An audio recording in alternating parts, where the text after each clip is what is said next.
Aloha and welcome back to Living 757. Up next, we have one of my favorite people and one of my favorite restaurant owners in Virginia Beach. We have Jesse Wykle from Aloha Snacks. Welcome. Aloha, everybody. Thanks so much for having me on, Ashley. How are you? I'm doing fantastic. How are y'all doing today? We are doing really well. You have a really cool story when it comes to why you decided to open a Hawaiian themed restaurant. Can you tell us a little bit about that? Yeah, well, I was in fine dining for almost 20 years. So we wanted to do a fast casual, poke-driven, burger-driven restaurant. And that's where we're at. Here we are. We just had our 3rd-year anniversary. It's incredible. And the food is incredible to match. I know you've been in there, so we definitely appreciate the business, Ashley. You're the best. Thank you so much. Thank you. Well, talking about your food, Jesse, we have the chance, all of us, to try your food before in our studios, and it's amazing. Well, I remember bringing it out to y'all a year ago. Remember that? Yeah. Yes, that's what I said, and it was amazing tasted. So, is there anything else that people go and ask when they go to your restaurant? For example, lumpia with dragon sauce? I think I missed the question there. Yeah. If is there anything else that the people love to have to try when they go to your restaurant? We have a fantastic craft beer selection. Our burgers are pretty good. We love our poke. We try to do a little bit of everything. We have gluten-free, vegetarian, vegan. We have a pickup window. You can call and place your order 428-POKE, which is 428-7653. And so a little outside entertainment. I think you got a guy coming up next. We already talked about him playing. And Jesse, okay. Can I just be completely honest? I didn't get a chance to get much of the food that you brought because one of our crew members ate more than seconds. I just wanted to put that out there. Okay. All right.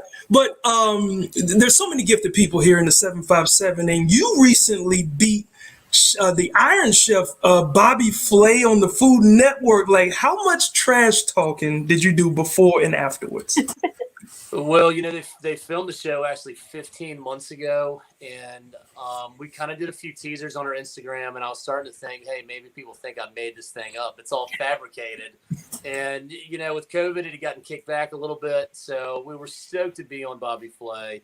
I mean, he's so talented. You can't even imagine how many, pots he's got in the fire. The show, you're saying the show's built on trash talking. It's just not my style. We went in there, we had fun, drank a cold beer. It was just such an honor for me to be included in it, for sure. Yeah. I mean, I could imagine, especially like a lot of people could be intimidated by the fact, this person is a TV, star, and then you get a chance to go against them. And then if you beat them, they sometimes don't take that loss that well. You know what I mean? He took it great because he bought my wife and I dinner that night at his restaurant afterwards, and I bet she. Okay, well that means that he's not mad at all. Well, look, y'all, the most stressful part of it all was going on and having to face this other chef from New York City. I'm not saying I'm a bumpkin or anything from Virginia Beach, but whatever. We rolled up there and had this other big time chef, and Brian Lopes. He was super talented. And, I was a little stressed about that. Once I got past Brian, I said, I don't care if I win or lose. Bobby, let's have fun, bro. And he threw down. It was fantastic. And speaking of throwing down, you also threw down at Aloha Snacks for the actual airing. Can you tell us about what you did involving charity? Absolutely, yeah. So we teamed up with a nobleman out of Virginia Beach, and we raised $13,000 for children with special needs, these adaptive bikes. And it's an inclusion deal, where they feel included in the outside world. They're able to ride these bikes. The bikes run about $1,600 each. I want to give a huge shout out to everybody that participated, especially Taylor Franklin from Franklin Johnston Group, Taylor Adams and the City Council, Bobby Dyer, a lot of folks that came out and supported us.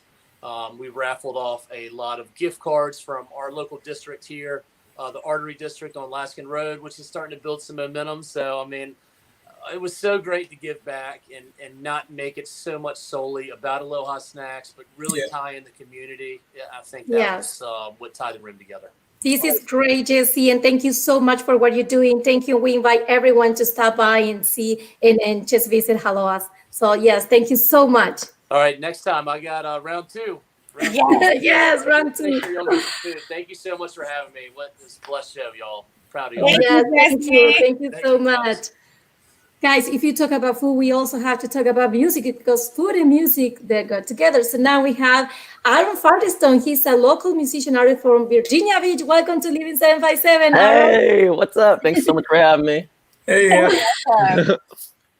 So right. excited to have you today with us. I know you love Virginia Beach. You started doing music in 2012. Can you just walk through us a little bit about your journey? Yeah, definitely. Can y'all hear me? yeah. Yes. Okay, sweet deal. Yeah, thanks for so anyway, yeah, I started playing music when I was like 19.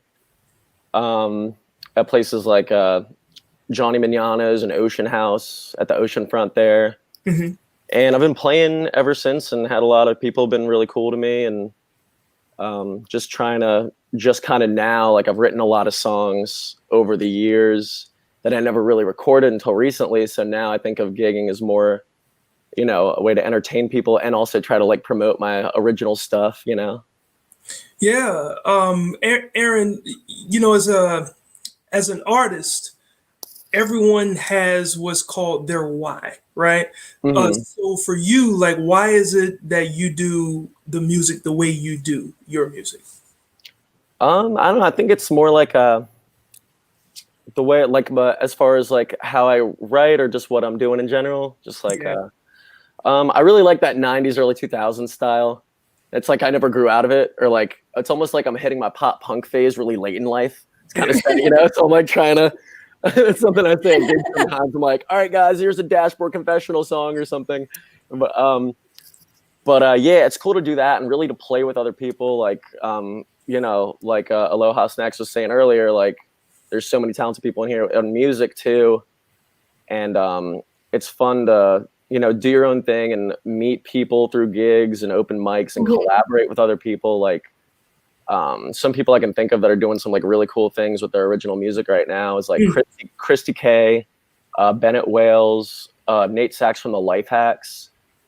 These are all people on like Spotify and Apple Music and stuff that you can listen to. And man, I'm trying to Jared Farrell or Pharrell. I should know his name before I say it. But Jared Farrell, Caleb Folks, and it's just so cool to like be part of it and get to know some of these people that are like doing what I'm doing and like who I listen to on a regular basis. So Nice.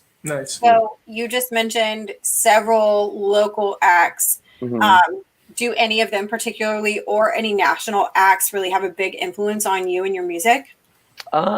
Yeah, I'm still working. Like I really like this band Soccer Mommy. Soccer Mommy. Okay. It's like, you know, an emo indie chick band, but I love it. And it's like, you know, kind of that I don't know, some of that emo phase that I feel like I missed out on in high school, you know. But, yeah, I'm going through a lot of cool. Yeah, so it's just, and well, Aaron, you just mentioned that you're working on your video, on your music video. You did it here in Virginia? Yeah, so yeah, hopefully you guys have time to show this music video that we did a while ago. And huge shout out to Grant Hart, who produced the music and like who actually, you know, who did, you know, made it sound really cool. And Ian St. Pierre, who did the videography, and he's been to like NYU and actually like, or like went there and actually like, photographed like NFL players and stuff. Nice. So cool. And he's just like the most humble, down to earth dude. But Ian St. Pierre, Grant Hart. Hopefully, if you guys have time to show the video, that yeah, they did like a sweet job. And so. Yeah. So yes, for sure, we're gonna show your video on the next segment. But where can people find more info about you, or where they can listen to your songs? Spotify, Apple Music with Aaron Firestone, or YouTube. My name, and maybe that video will pop up. Everywhere. Hey, yeah. Social media is a great platform right now. Yeah. So just the title of the song of the video that we'll be playing, what's that title? Won't Sleep. Won't Sleep. Well, we're definitely not going to sleep on your talent. Thank you for giving us a little bit of your time today, Aaron Firestone. And coming up next, we're cooking up some tunes with Aaron Firestone to satisfy your ears, so you don't want to miss it. Stay right there.